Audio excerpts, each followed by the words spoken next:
امریکی ریاست ٹیکساس کی صوبائی اسمبلی میں ڈیلس سے منتخب ہونے والے پہلے مسلمان رکن اسمبلی سلمان بھوجانی کی جانب سے اسٹیٹ اسمبلی کے چیپل میں رکھا گیا قرآن شریف چوری کر لیا گیا تھا۔ اس واقعے کے بعد ان کی شکایت پر پولیس نے قرآن شریف ایک خاتون سے برآمد کر لیا ہے۔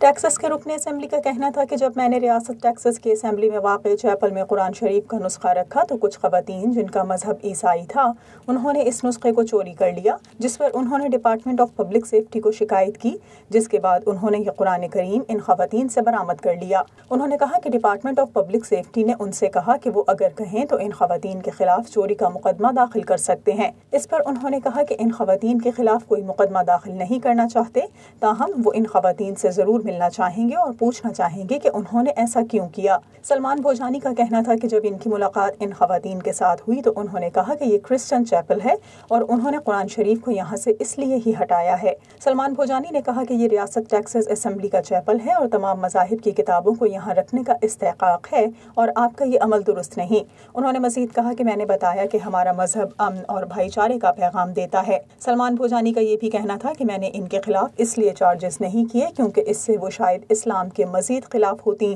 اور محبت کے بجائے نفرت کا پیغام جاتا۔